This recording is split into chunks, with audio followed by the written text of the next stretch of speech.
Good afternoon, everybody. My name is Alex Morgan. I am the head of sales and partnerships over at Point One for our venue and arts art spaces.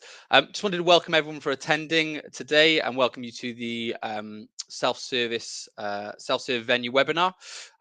Basically, Point One are really committed to working with venues and theatres across the United Kingdom. And raising sort of thought leadership topics about what the burning issues are for a lot of venues, whether that's for operators or also audiences.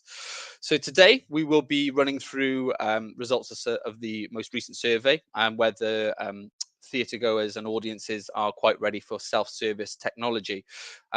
We already presented some of the findings back at the Ticketing Professionals Conference on Birmingham. Some of you would have been lucky enough or maybe unlucky, depending on how well I presented, to give a few of the results. But we're really excited about the potential for self-service across theatre venues in the UK and whether the timing is right or not. For this type of technology. So I'll be handing over to Katie from Indigo.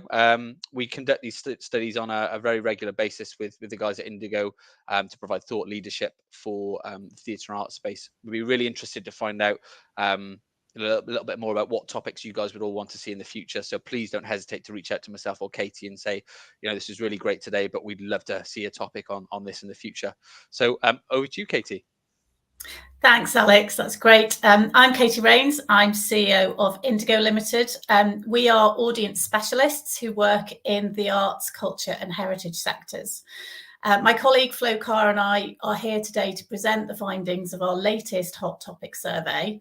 And Indigo's Hot Topic surveys aim to identify challenges, needs or opportunities in the sector and to uncover the view of audiences or visitors so that you as organisations can make informed decisions in the light of good customer intelligence, rather than having to guess or take a straw poll of views from the management team or even worse, the board, which are likely to be unrepresentative of your typical audience.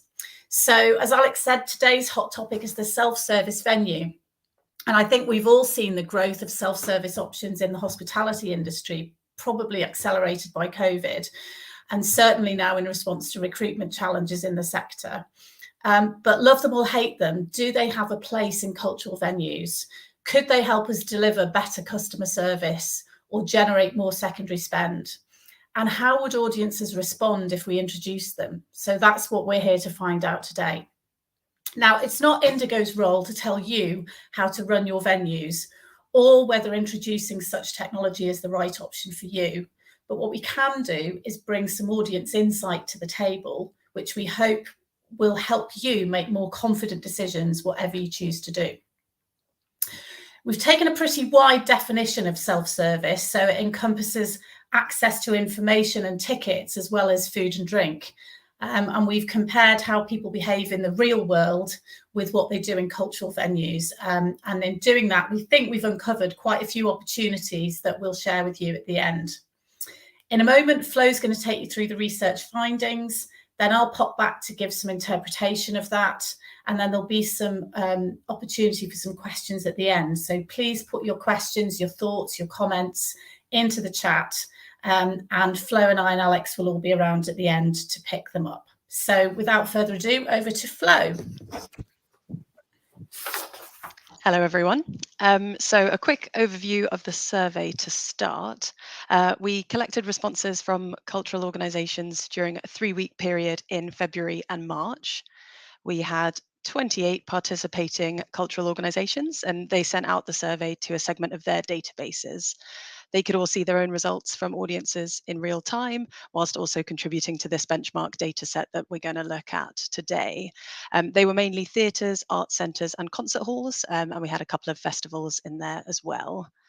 In terms of location, 3/4 of them were in England, and we also had organisations from Northern Ireland, Scotland and Wales, so full UK representation. And in total, we had 7,228 responses from audiences.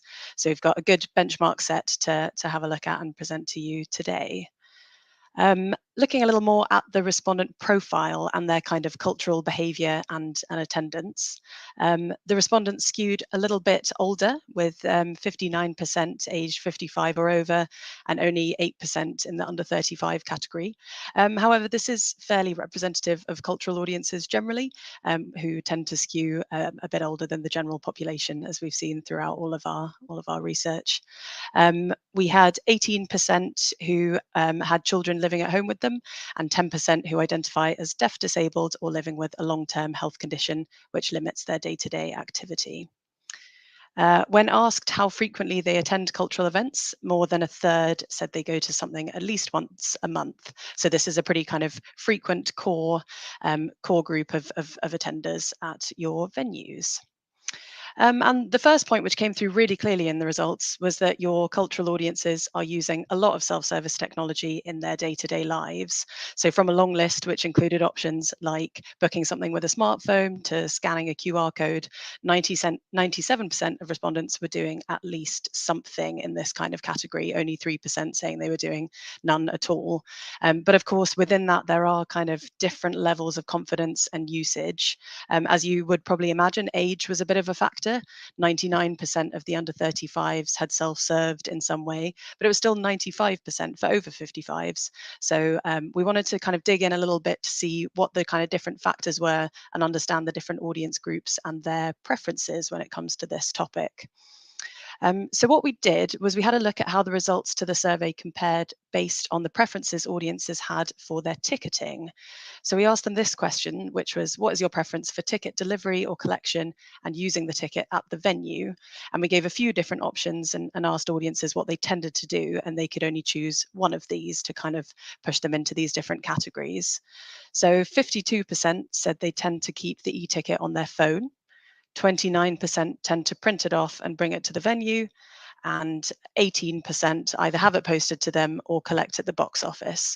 And we thought a first step while looking at these results would be to look at it in these kind of three groups, because that was a bit of an indicator of sort of how confident they were using technology in the ticketing path, and was also something that you'd be able to then map back into your databases to have a look at. So the 52% who tend to keep their e-tickets on their phone are confident embracers. In terms of their demographics, they're slightly younger, more likely to have children under 16 living at home. They're more interested in trying unfamiliar art forms. They're a bit more adventurous, and they value the social aspects of cultural experiences more than the other two groups. Then in the middle, we've got our functional followers. Those are the 29% who select e-tickets, but they want the comfort of having kind of printed them off. So they're doing a bit of self-serve, but wanting this kind of non-digital thing to feel kind of safe with as well. They skew older. They're the oldest of our three groups, and have slightly more traditional tastes when it comes to what they're attending. Then finally, we've got our reluctant adopters. They are the 18% who prefer a physical ticket. They either get it posted or collect it at the box office. They're actually a little bit younger than the functional followers, but they are slightly less frequent attenders, and a higher proportion of them identify as disabled compared to the other two groups. So, looking at these three groups, what do we know? What do we know about kind of their preferences when it comes to the self-service world? So, we asked all of our respondents a series of questions which required them to indicate where they fell on a scale between two options. The first one asked them to say whether they preferred to read about things they were interested in print or online, and this would give us a sense of kind of how much people were using their own electronic devices for consuming information. Overall, the results were really mixed. We had a good spread along this, but if we look at it through the lens of our three groups, you've got the confident embracers who are more likely to be looking at stuff online. Functional followers are somewhere in the middle, but over towards print, and the reluctant adopters, again, a little bit more towards the print side of things. When asked if they would prefer to talk to someone to ensure they get what they're looking for, or feel confident finding out what they need without any help, the confident embracers were, unsurprisingly, much more confident, finding out what they needed and confident in their own abilities. Functional followers overall tipped towards the right as well. They were just on that side, while the reluctant adopters were more likely to want to talk to someone if they could. Similarly, when asked about a personal service from someone, even if it takes longer, versus whether they prioritize speed and convenience, the confident embracers were more likely to prioritize speed and convenience, while the other two groups valued that personal service. Interestingly, on this one, I think the confident embracers aren't quite as far over into the speed and convenience as you would think. So there is, a good number of those who still do value a personal service. That's not kind of completely gone for them, but they are over towards speed and convenience if they have to choose. Then finally, when asked about kind of navigating unfamiliar territory, so when something is new and unfamiliar, do they need someone to guide them and tell them what they need to do, or are they happy to explore and find things out for themselves? Got the confident embracers pretty happy finding stuff out for themselves. And then the other two groups, when in this kind of unfamiliar environment, they really need and value that kind of personal service. So, when considering those preferences, in addition to what we know about their demographics and cultural attendance, we see a bit more of a picture emerging. You've got the confident embracers who are self-service whizzes. They're self-sufficient users of tech. They value speed and convenience and are confident finding out information on their own. You've got the functional followers in the middle, fairly confident with some forms of tech, but may still choose a personal service if available. And finally, the reluctant adopters are the least likely to use self-service tech, valuing a personal service and an assistance to find out what they need. So what are these three different groups doing in their day-to-day lives, just to get a sense of how that maps onto what they might be willing to do in cultural venues? So as I said at the beginning, overall, they're doing a lot of self-service tech in lots of areas of their day-to-day lives. We gave them a long list of different things and asked them which ones they were doing. And in general, you can see the thing that most people are doing most of was using smartphones to book appointments or events, ordering something online with click and collect. Then it drops down to about 3/4 who are using self-service ticket machines or QR codes, and then going down to just dropping under 50% for people who are using a smartphone to pay for something. And interestingly, when compared to the general population, that is quite significantly higher. So our cultural audiences are more plugged into kind of using this sort of tech. The smartphone was about 30% for the general population when we had a look at some comparative stats. But we think really that this list can be split into three kind of broad contexts for self-service tech, and it's worth thinking about these and where your audiences might be on that journey. So the first is the at-home use, so ordering online for delivery or click and collect, that kind of thing, when you've got plenty of time to do it at your own pace without a queue of people building behind you and the comfort of technology that you know and understand. Then the second context is to replace what we've called a transaction-led experience. So this is something like, buying or collecting tickets from a machine at a train station, or parking tickets, or using a QR code to access information when you're out and about. And this is mainly familiar technology, which has been used for a few years now in lots of different contexts, and replaces what would be a fairly transactional relationship if there were a person helping you with it. And often it's now the only option. For example, with parking tickets or train stations, you're likely to be kind of forced into using these if you want to avoid a really long queue. And then the third context is to replace what we've called a service-led experience. So something like ordering food or drinks, paying the bill at a restaurant from your smartphone. A lot more of this kind of tech appeared obviously during COVID, and it might require you to download an app or scan something on your phone, and it replaces that kind of service-led interaction where you might normally kind of build a bit of a rapport with the person serving you at the restaurant, but it's usually the kind of quicker option, but usually there is a person there kind of available as well. And the at-home use obviously requires kind of fairly low levels of skill and confidence, whereas being able to adapt to whatever tech a particular restaurant is using and know that you'll be able to navigate it confidently rather than waiting to be served definitely requires higher levels of skill and confidence. And essentially, we think these are the kind of stages that our audiences are going through in a self-service tech journey. So really, unless you're kind of confidently using this kind of tech at home and then probably starting to use it out and about in the real world, replacing those transaction-led experiences, you're unlikely to jump ahead and feel ready to use it when you get to a cultural venue.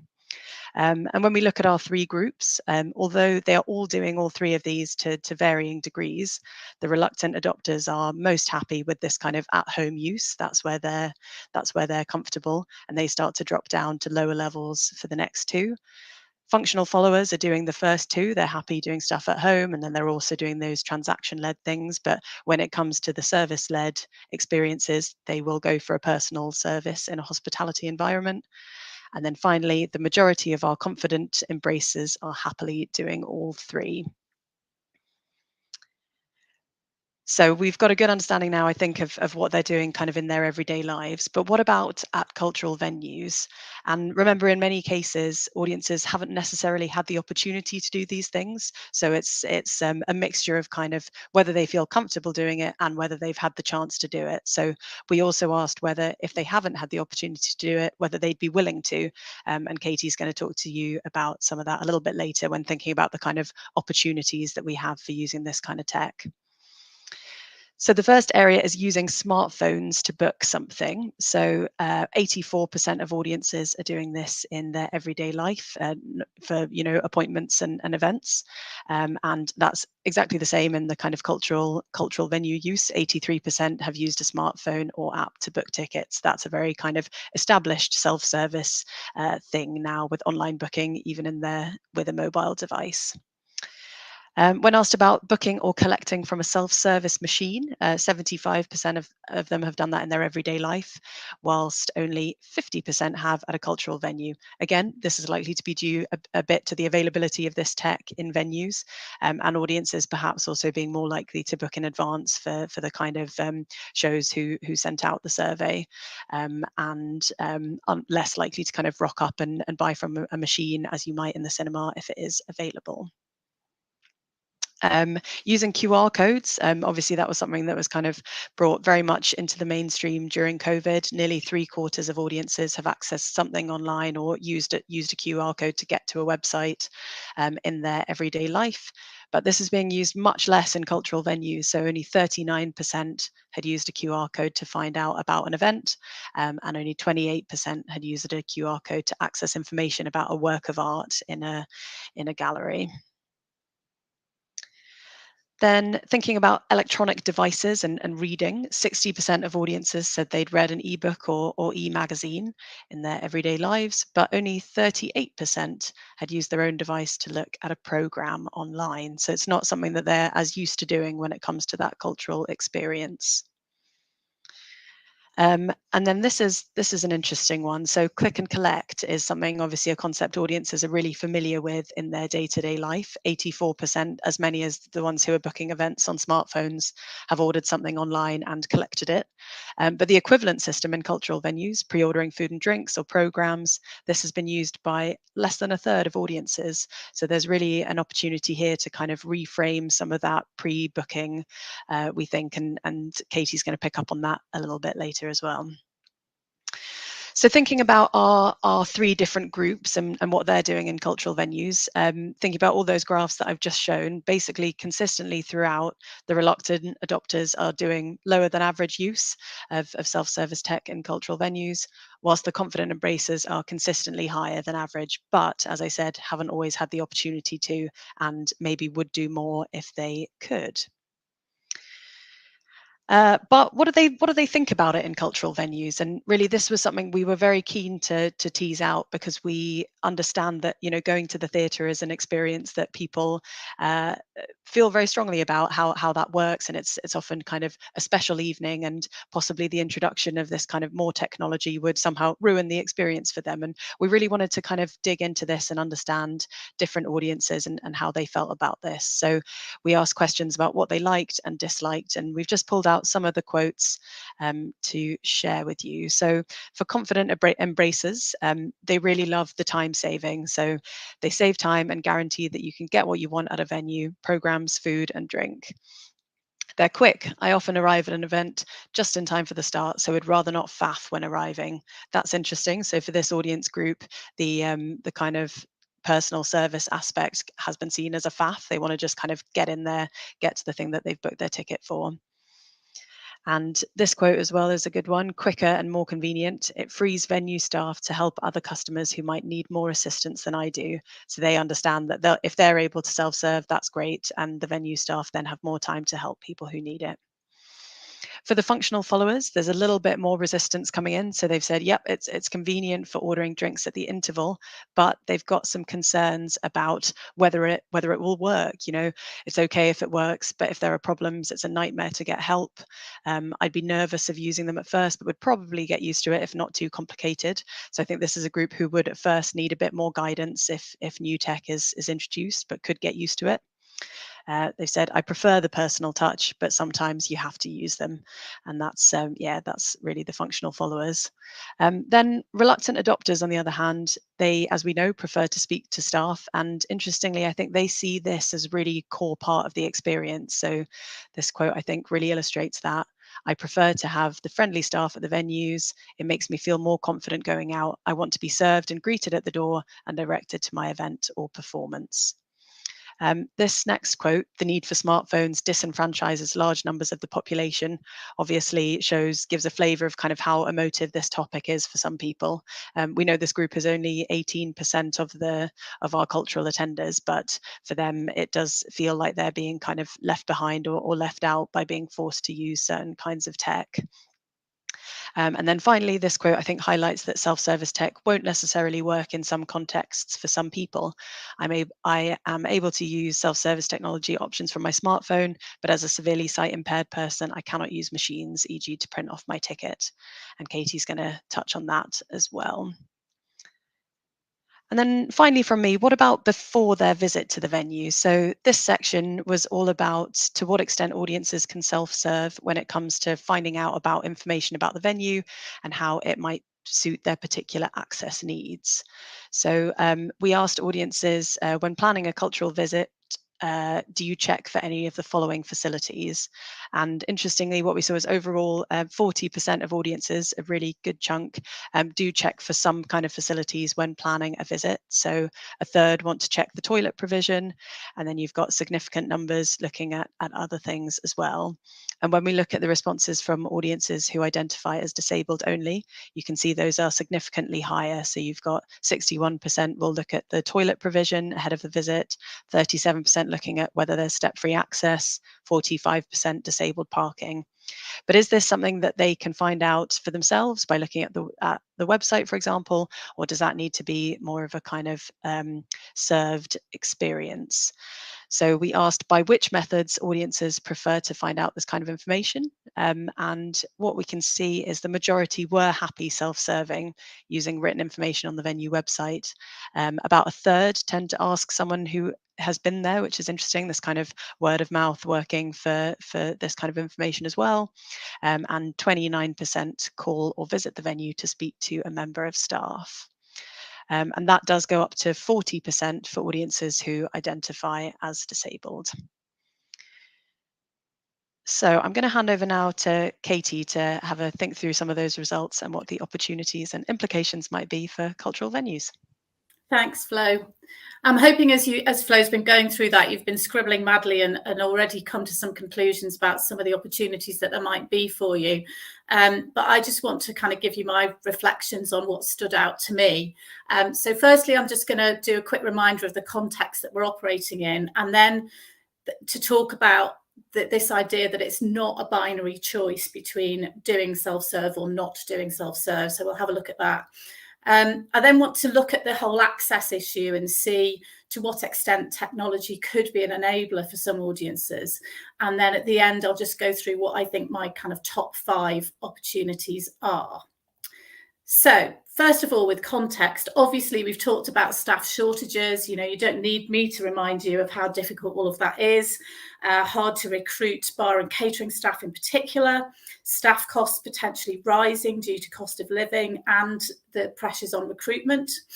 Audience patterns, of course, are still unpredictable after COVID. So you may not be able to accurately predict which shows are going to bring in the income through ticket sales and which will be full. So how are you going to maximise secondary spend? You know, it's never been more important than to try and maximise secondary spend. And yet we know that people are spending less when they do go out. So if they've prioritised a theatre ticket over something else, they may cut back on having a meal or drinks when they're out as well. There's obviously still a hangover from COVID as well, where people don't feel comfortable in confined spaces with lots of other people. So, you know, getting a bit more tetchy perhaps if they're seeing long queues at the bar than perhaps they would have done pre-COVID. And of course, customer expectations are still very high when they're going out. You know, they don't want or expect to be queuing for drinks. And I don't know about you, but I think people have got a bit less patience since COVID. So, you know, we've got fewer staff serving more demanding patrons and an increased pressure to regain income and to generate increased spend per head. So that's the kind of context.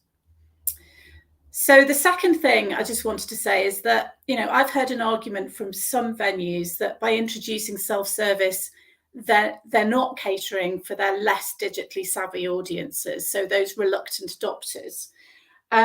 And if we remember these percentages from the beginning, you know, over half your audience are not only digitally savvy, but they welcome opportunities to use technology to save time and hassle, as Flo said. So if you're able to provide options for them to self-serve, they actually want that, and you're freeing up your staff to super serve your less able customer or those who value a more human interaction. And our segmentation here, based on how people have their tickets delivered, means that you can identify pretty easily the people who are the reluctant adopters. They're going to be the ones who've asked for their tickets to be held at the box office or sent to them. And perhaps don't offer those people the self-service options. Instead, maybe ensure that they have a lovely leaflet that goes out with the tickets when they're posted to them, giving them all the human-centered information that they want and making them feel that they will be welcomed and served by individuals. Whilst those opting to have their tickets delivered digitally can be targeted with self-service messages and the message around the opportunity to save time and remove hassle, or FAF, as one person put it. The next point really is about to what extent technology could be an enabler for some audiences. I know one of the arguments against self-service technology is about the access issue, but actually for certain types of people, technology can be an enabler for them. So some neurodiverse patrons, for example, may far rather interact with technology than with a person. For someone with English as a second language, being put on the spot to communicate exactly what they want at the bar with a large queue behind them might put them off trying. And these are just some quotes from customers who identified as having a disability from the survey. So I can do things at my own speed. If I change my mind, I'm not taking up somebody else's time. And I like being able to order things and without human interaction because I have social anxiety. And then there's one from somebody with autism and somebody with sight difficulties. So rather than being, I admit, and you know, of course, there are some patrons for whom technology will not be helpful, and we need to free up staff to look after them. But actually, for some patrons, it might be useful. So the final bit from me, then, I'm just going to move on to my top 5 key opportunities. If I was still working in a venue, what would I be taking from this and what would I be looking to do? Well, the first thing is, the cheapest and easiest one is QR codes. People are now really comfortable with them, as we know. Over 3/4 of them saying that they'd use a QR code to find out about an event. So if you're not doing that for them yet, that's an obvious win. Only 39% of them have used it for that. So even old style brochures could be cut down to much more basic information with a printed QR code on the event page. Takes you straight to the web page for that event, giving much more detail. Apologies if you're already doing that, but I get a lot of brochures that haven't got that in. And obviously that could reduce the size and cost of the brochures and print and save the environment and take people straight into a purchase path. Information in the venue, again, giving the basic information in a generic way, but with a QR code to more detailed information online, gives you the ability to ensure that the information is always up to date without having to run around the building changing signs all the time. And of course, the opportunities for using QR codes for ordering food and drink 80% of cultural audiences say they have or they'd be willing to order drinks or food from a smartphone. So that's the cheapest, quickest thing to introduce. Secondly, click and collect. We all know click and collect. It's a term that's used by pretty much every retailer in the UK. We're all very familiar with it. And 3/4 of audiences say they'd be willing to pre-order stuff online and collect it at the venue. So click and collect, but only 30% have done so. But how many of us in cultural organisations are using the term click and collect in our communications? I don't think I've ever seen it in a cultural venue or a programme or a brochure from a cultural organisation. So I know it sounds like a really obvious thing, but I wonder whether making this simple change might actually help take up, particularly for those people in the middle or in the reluctant adopters bracket, because they're already familiar with that concept and using it in real life. How many things do you have or do that could be done as click and collect? Tickets, drinks, programs, merchandise, anything else? And develop a nice click and collect logo and bung it on. Okay, next one, kiosks. 85% of respondents say they'd be willing to buy or collect tickets from a kiosk, and 77% said they'd be willing to order or pay for food and drink at a kiosk. So whilst I'm sure there's an argument that if people have smartphones in their pockets and can order things from those, it does seem that, again, it may not be an either-or situation if we really want to serve customers well and provide as many options for self-service as possible.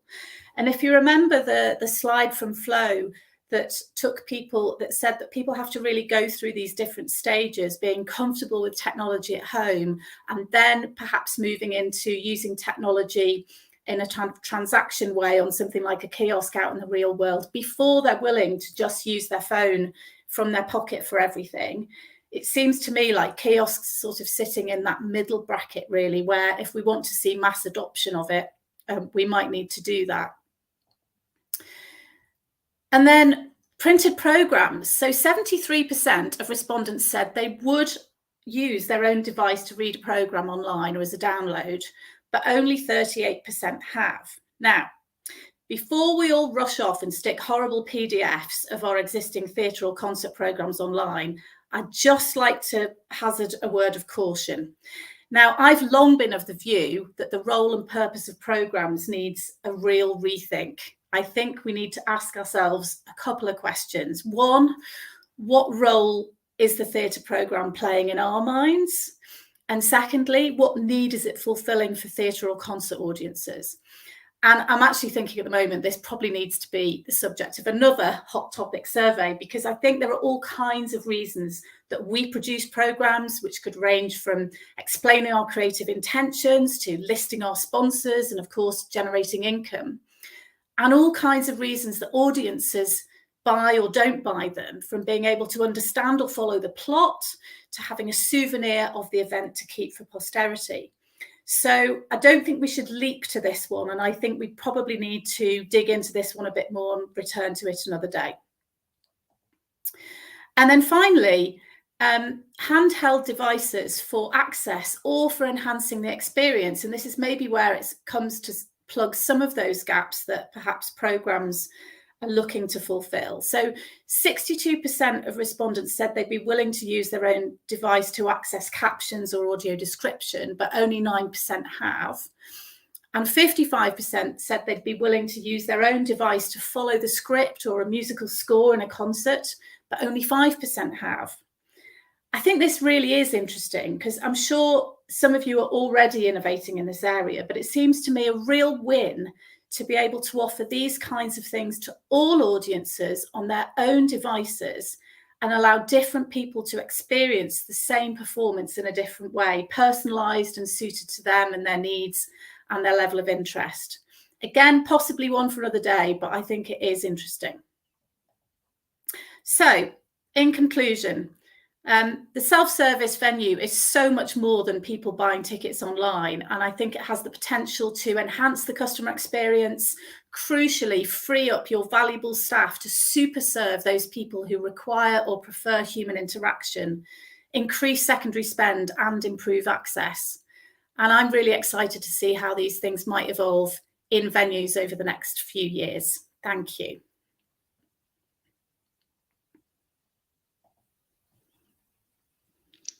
So having a look at some next steps then. The recording of this webinar will be available afterwards, and a full report is coming soon, and we'll send that out to everyone who has attended today.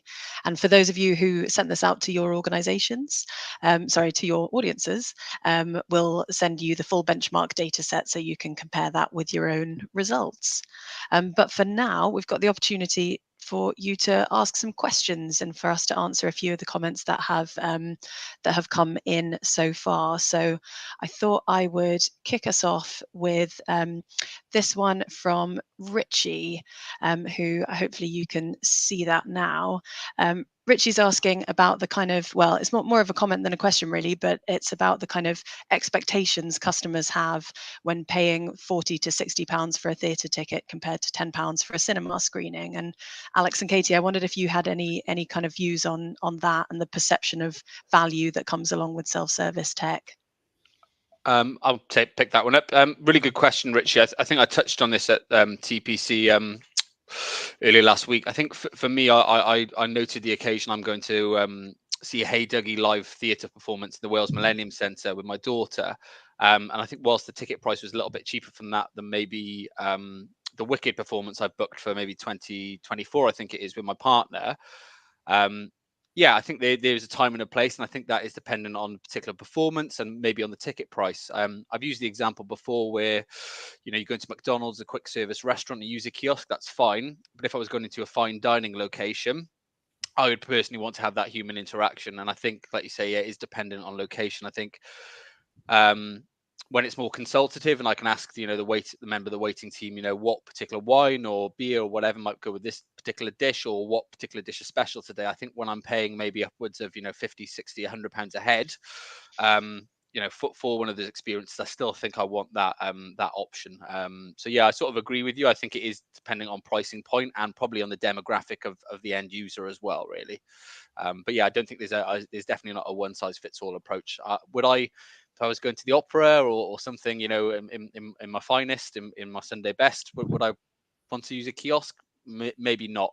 But then depending on that, if I was really desperate for a drink or for some food and there's a large queue, I may go, actually, do you know what? I don't mind. But yeah, I totally agree with you. I think customer expectations definitely change on that price point. I think, my feeling would be, I think I agree with you that the perception of value is going to be very different, but how well are we serving those people at the moment who are paying £40 to £60 for a ticket? Because if they're queuing up for 10 minutes, have to choose between going for a wee or getting a drink at the interval, and then when they get there, it's like warm white wine and they haven't got any choice because it's just shoved in front of them, then actually they might prefer the option to have thought carefully about that, have it all sorted, more choice, and have it ready for them on a table where they know it's going to be. So I think we have to be realistic about what the service is that we're actually able to deliver. And you may get to the point where if you had more self-service for those sort of people, you could have over super served champagne bars and all the rest of it for the people that want that experience, and then you've got more choice. So I think it is an interesting one.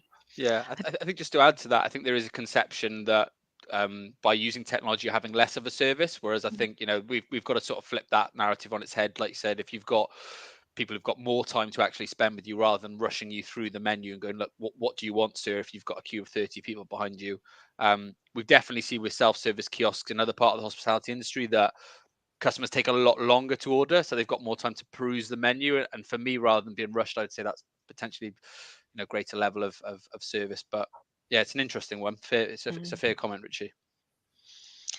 I'm just going to pick up and answer this one from David, who is asking about, do we know from the 28 venues in the survey how many offer online self-serve and QR codes?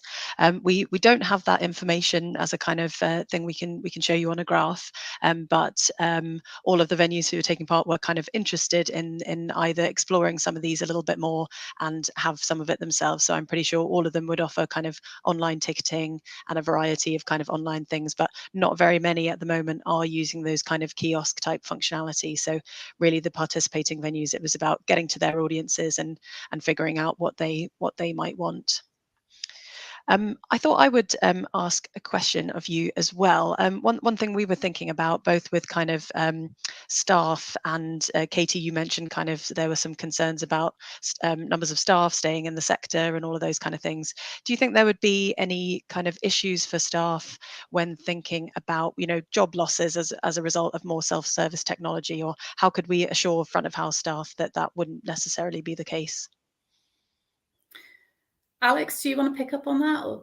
Yeah, I think it's always been something that has been landed at me previously when we've tried to put, whether it's mobile ordering and payment for QR codes or self-service kiosks, because this tech isn't here to replace you, but more so of when you're up against it, your backs are against the wall, and your latest recruit doesn't turn up to shift, which we know there's been huge problems with staffing in the hospitality industry. That's actually attracting staff in there and retaining them.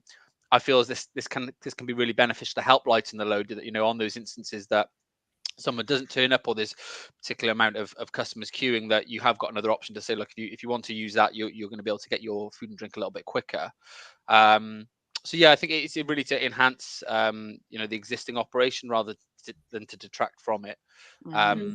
I always say that I wouldn't want to ever push or railroad anyone into a decision, like you said about the parking tickets. This is the only way you can order and pay for your parking tickets is using machine or your app. I think it's all providing that option to customers and saying, look, if the options they can use it. So it's a difficult one. I think it's just like saying this is here to benefit you and actually here to help you, rather than to replace you, because I don't think we'll ever get to a situation. Well, I personally hope not, actually, that you can only order your interval order and drinks via a kiosk or your tickets. So, I don't see that ever being an option in the theatre space, and probably in wider hospitality as well. I don't think that'll ever be just you have to order down this route. That's the only way forward. So yeah, I don't know, Katie, what your thoughts are on that. Well, I think that where I've seen self-service technology working best is when there is always a human interaction as well. So there's somebody standing there next to the kiosks helping people who are might be struggling with it, or if actually there is no queue, to the personal service directing people over there. And I think the other thing I would say is, these people who are serving these drinks day in, day out are the best people to be able to advise on how to set those things up, because they're going to know what they get asked the most, what things people order the most, and how to make that a service that's going to serve their customers. So I think involving them early, don't tell them it's already decided, it's coming in, it's changing. I think it's involving them early to say, how could we better serve? What would you, if you had more time behind that bar, how would you like to serve your customers? If we could make that happen, what would you like to do? So get them dreaming about what they'd really love to be able to do to super serve their customers, and then say, right, well, if we can work together on freeing you up some time, let's work together on this, then you'll be able to super serve those customers, and then it's a win for everybody. I think this question from Heidi follows really nicely on that. This kind of, have venues who have self-service hospitality or click and collect had difficulty facilitating? Does it need dedicated staff, or does staff run it alongside an in-person service? And I think, yeah, that really picks up on your point, Katie, that there's kind of, it may be that you have one staff member who's supervising a number of self-service kiosks, or it becomes part of the full service offer. It's not a kind of replacement, and the staff are there to help, but it's kind of designed in a way that works for them as well. Absolutely. And I think that's really important on the click and collect thing, that if you're going to go down that route, that management don't see it as a way of just removing staff from the equation. There is nothing worse than if you've ordered something online and you go to click and collect it, you go and collect it, that there's somebody, you have to queue up just like everybody else to the till, and you get there and then there's somebody going, oh, hang on a minute. And then they have to go off to a room and find it. And then the people behind you are all cross with you in the queue because that person's then disappeared. So it needs planning into the whole customer experience, and not just an afterthought, and not just shoved alongside the box office or the bar or wherever it is. Yeah, I think to add from that is having that dedicated, maybe a greeter that's next to the device, just saying, look, have you used these before? Are you confident in using them? Or would you like me to show you exactly how you use it? Because I think if you spend the time educating someone and actually say, actually, it's not a lot of people queuing. Actually, I would like to be able to use this for next time if there is a queue. And some people actually go, oh, this is fantastic. I love this technology.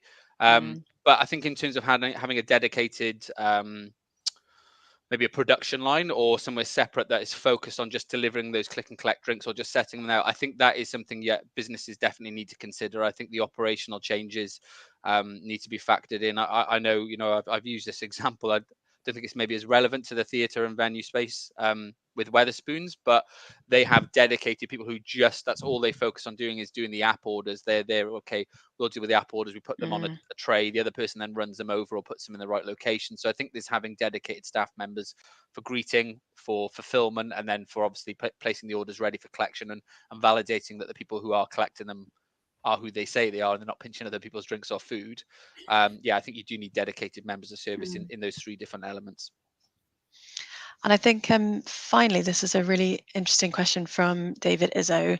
How far should we be encouraging the use of personal devices at the moment, whilst there are venues trying to eliminate the use of mobile phones altogether so that it doesn't interrupt performances? I think this is a really kind of interesting debate that we've seen a lot of in the kind of sector press lately. Absolutely, and I think, and this is in the auditorium, isn't it, rather than in the bar space? So we're talking in the performance, and I think you're absolutely right, David. I mean, I went to a concert recently where they've got a downloadable program, and it was a concert with lots and lots of different pieces in it. So I kind of wanted to be able to have my phone there so I could see where we were up to in the performance and show my child which piece was coming next. And I kept getting told off and told to put my phone away, but actually they told me to get the program on my phone, and I kept saying to her, but I'm looking at the program. She's like, put your phone away. So I think there is definitely this sort of conflict at the moment, and I do think that there's room for innovation in this space. So if there's any tech providers on the call, things like, giving access options for people on their phone that can also take the glare off the phone so it doesn't annoy other people, thinking about the experience for that individual person and the other people in the auditorium. I think there has to be a way of doing it, because I think the tide is already turned in terms of people wanting to use their mobile phones in performances. So I think we've just got to find a way of making it work rather than just try and continue to ban them. Yeah, I totally agree. I mean, my views on it, I don't want to be distracted if I'm paying to see that performance. That's what I'm there to do. I think, actually in the auditorium or the theatre space, I don't particularly want to see anyone's phone out or that glare. Like I say, it'd be interesting if there's any tech that can do that, but I still think, if it starts distracting from the main event, I don't want that in my personal theatre experience. So I wouldn't be encouraging it per se. And then I think let's, like you say, having those kiosks in the right location. I think the location is paramount, or whether it's where you can scan a QR code, whether it's on the way to the bar or something like that. But personally, I don't want to see any glare off anyone else's screen in the performance. Thank you all very much for those questions. That's really interesting. So I think we can probably start to round off now. So we just wanted to flag and say thank you to all the venues who took part in this. We obviously couldn't do this research without you, so it's brilliant that you're still along with us on this journey and willing to kind of send out these surveys and find this information and share it with everyone for the benefit of the whole sector. And I wanted to show you and tell you just a little bit about Indigo Share. This survey was part of Indigo Share, which is our new collaborative, collective approach to audience insight. And it builds on all the work we've done together with more than 600 organisations in the UK since March 2020, when we started tracking audience sentiment during COVID. And the idea with Indigo Share is that we're working collectively, sharing results in these kinds of sessions, and then the whole sector can benefit. There are 3 strands to Indigo Share: our hot topic surveys like this one, which are completely free to take part in. They respond to an issue of the moment, and we're really grateful to Point One who sponsored this hot topic to enable us to deliver it free for the sector. The second is our subscription for your essential post-show audience experience surveys and annual audience overview surveys. And the responses for these are gathered together into a benchmark similar to the hot topics, which we'll share with the sector, so you can find out more about those. And then finally, Co-Create is a way to access bespoke audience research for a fraction of the cost by joining up with other organisations who are interested in the same topic. And you can find out more on our website at indigolimited.com/share. And what's coming up soon is our next hot topic, Act Green. I know lots of you took part in that when we ran it for the first time last year. So Act Green is all about understanding the attitudes of cultural audiences to the climate crisis and figuring out what cultural organisations should be doing, what role audiences are willing to play in that as well. And this one is going to go even deeper. We're looking for more organisations to take part, and we'll be talking to you more about that in the coming months as well, and you can register for that one on our website too. So thank you very much for coming. As I said before, the recording will be available afterwards, and we'll be in touch with the report soon. If you have an idea for a next hot topic, please do get in touch on info@indigolimited.com. And if you've got questions for the team at Point One, you can contact Rianne, who I think has been in touch with all of you to give you info about this webinar. So you should have her details already. But thank you very much all for coming. It was brilliant. Thank you for all your input and for sending out the surveys. And we hope to see you soon.